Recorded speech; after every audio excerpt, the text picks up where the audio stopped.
Asalaamu calaykum waraxmatullaahi wabarakaatuh. Kusoo dhawaada walaaleyna qiimiga badan oo channelkeena Zack Multimedia.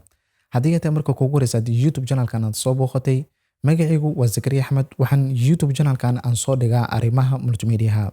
Sidoo kale muuqaalkan kooban waxaan doonayaa inaan idinkula wadaago sida muuqaalkaaga loogu yar daro Rondi. Runtii sida haddeertaan u jeedo ayaa waxaa la yiraahdaa Rondi. Dadka inta badan waxaa laga yaabaa inay isku khaldaan rectangle iyo Rondi. Rondigani geesaha ma yara simayo, xoogaa yar wuu ka soo laabayaa, halka rectangle-kana geesaha uu aad iyo aad u simayo. Inta badan dhabaanadan muuqaalada B-rollska oo kale ayaa loo adeegsadaa, ama muuqaalada qofka markuu wax yara sharxayo ayuu wuxuu isa soo gelinayaa rondigaas yar, taasuna keenaysa inuu muuqaalka aad iyo aad u qurux badnaado. Marka kusoo dhawaada sida loogu sameeyo Adobe Premiere Pro-ga. Marka intaan bilaawno ka hor waxaan ku ogeysiinayaa waxay tahay kaliya waxaan adeegsan doonaa Adobe Premiere Pro-ga. Marka hore waxa lagu soo yara samayn jiray Adobe Photoshop-ka, kadibna waxa la keeni jiray Adobe Premiere Pro-ga, taasuna qofka aad iyo aad dhib u ah.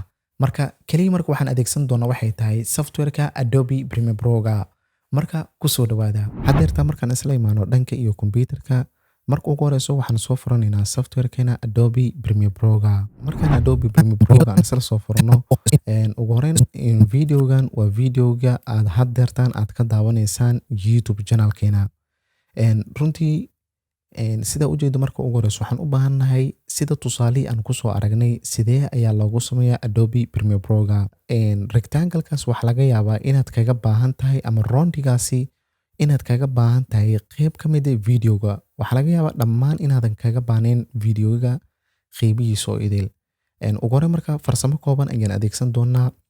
Marka ugu horeyso waxaan samaysanaynaa new sequence, meel cusub oo aan ku shaqeyno. Meeshaas cusub ayaan marka koowaad samaysanaynaa. Marka waxaan leenahay new item-kani ayaan ku dhufanaysaa. New item-kani wuxuu kaaga soo muuqanayaa project panel-ka. Kadib marka new item markaan dhahno, kadib waxaan kasii dooranaynaa sequence.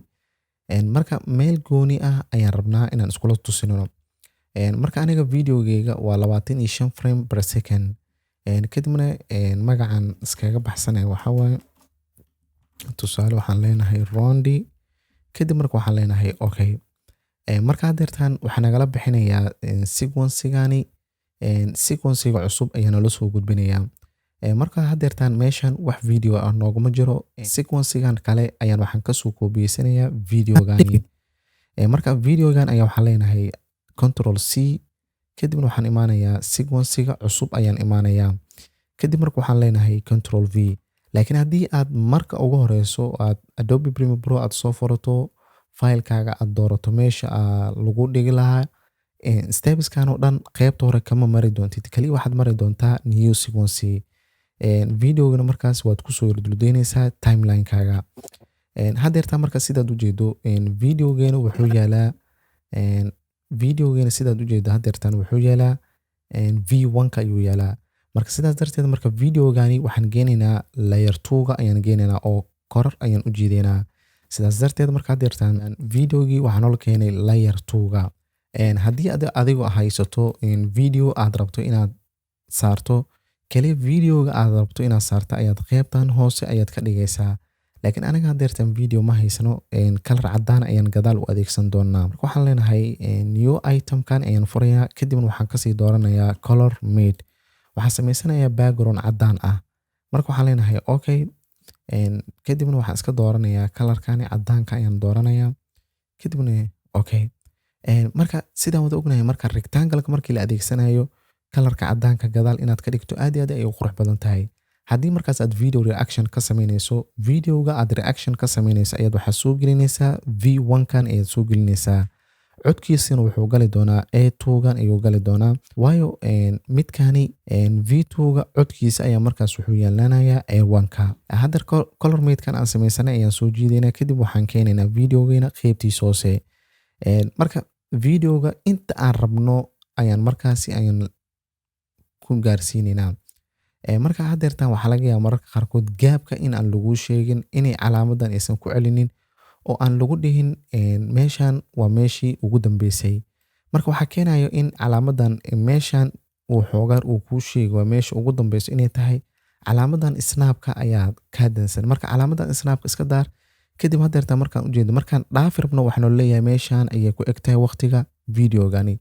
marka laakiin had inta waan ugu dhaqaaqi karnaa laakiin calaamadna celinayso ayaa jirto calaamadaas ayaa waxay noo sheegaysaa in videogan waqtigiisa meeshaas uu ku eg yahay kadib markaa deertan waxaan samaysanaynaa waxay tahay videogeena ayaan xoogaa yar scalekiisa ayaan yareyn doonaa marka waxaan dooranaynaa video layerkeena kadibna waxaan isla tagi doonaa qaybta iyo effect control markaan hadeertaan effect control aan tago xoogaa yar intaan usoo jiito si aan xoogaa yar mar walba aan u adeegsado kadib marka scalekiisa ayaan yareyn doonaa videoga tusaale aan oo kale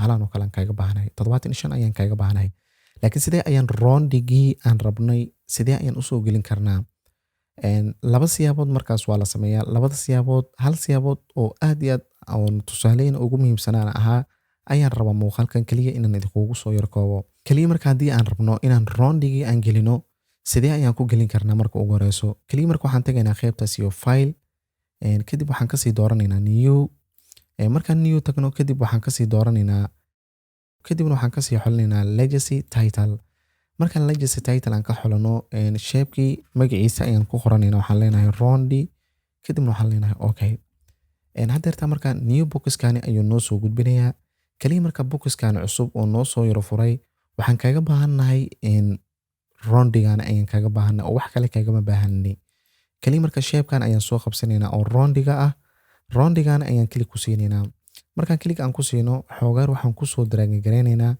videoga inta aan markaasi aan ka rabno hadeertaan sidaa ujeedo roundiga siduu markaas uu usoo laabo waa si qaab dara ah marka sidee ayaad u tuusin kartaa kaliya marka waxaad samaynaysaa roundigani ayaad cabirkiisa meeshaan ay ku qortahay fill size ayaad meeshaan ayaad ka yareynaysaa marka roundiga cabirkiisa inaad soo kordhiso inaad yareyso meeshaan ayaad ka kordhinaysaa hadeertan sidan ayaan ka dhignay 10 laakiin marka hore sidan ayuu ahaa sidan ayuu iskugu laabanay sida ukuntii oo kale laakiin hadeertan qaabkan ayaan ku toosinaynaa tusaale ahaan oo kale adiga intaas inaf ayaan ugu tahay 11.15 kadib marka meeshaan sidaani sahlan ayaan ugu soo dhawaanaynaa kadib waxaan iska leenahay close ilaa ay hadeertan marka lama soo gelin muuqaalkeena wax roundiga ahaa kaliya waxaan ku laabanaynaa project panelka midkii hadeertan aan soo sameynay oo roundiga ah ayaan soo jiidayna waxaan kusoo duldeynaynaa timelineka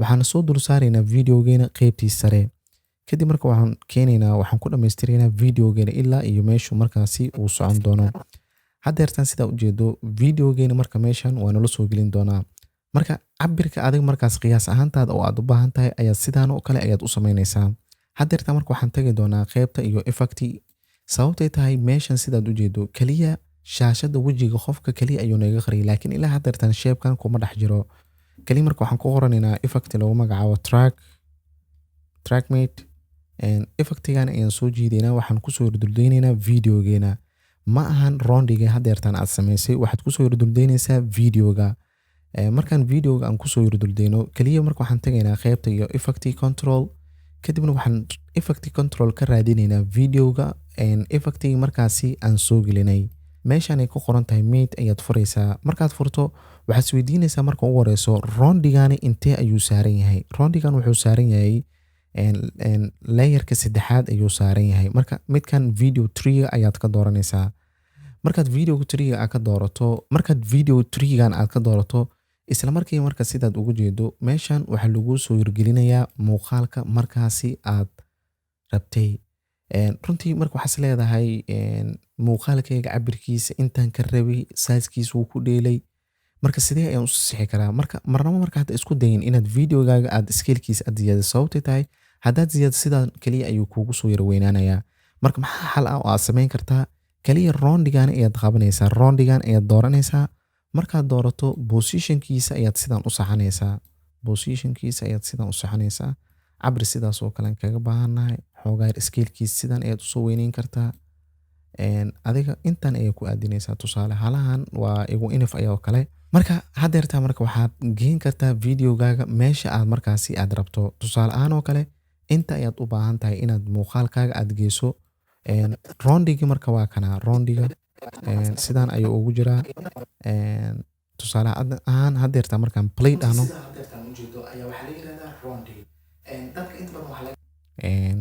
marka codkan marka waa midkii sida aan kamerada aan ugu duubay wax dhibaato ma lahan. Codka microphone-ka aan ku duubay ayaan mar walba saartaa. Markaad deertaan sida ujeedo roundiga sidaan sahlan ayaad u saaratay. Marka haddii aad rabto videogan inuu qaybta hore sidaan ku soo maro gadaalna uu video kale ka soo maro hore ayaan ugu soo hadlay. Meeshan aan V1-kan aan soo dhignay colorka ayaad kaliya waxaad soo saaraysaa videoga aad rabto inaad reaction ama markaas inaad sharaxdo aad kaga baahan tahay ayaad waxaad soo gelinaysaa V1-kani. Haddii aad rabto kalaradan inaad badbadalato kaliya color mate-ka ayaad ku dhufanaysaa. Kalarka markaas aad rabto uu ku cajib geliyay ayaa sidan ku dooranaysaa.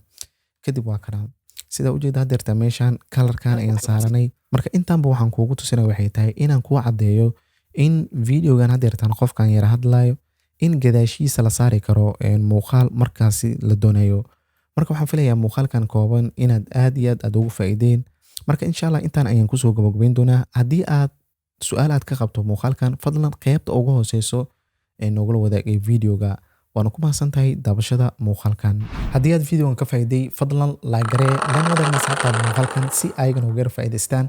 Haddii aad nooga cusub tahay noogu soo biir adigoo taabanaya calaamadda subscribe-ka kadibna furanaya gambaleelka si ay kuu soo yargaaraan muuqaal walbo aan soo gelino. waana ku mahadsantahay daabashada muuqaalkan. ugu dambeyntiin waxaan idin leeyahay sidaas iyo nabadgelyo. wassalaamu calaykum waraxmatullaahi tacaala wabarakaatuh. waa inoo muuqaal kale. guuleysta. maca asalaama.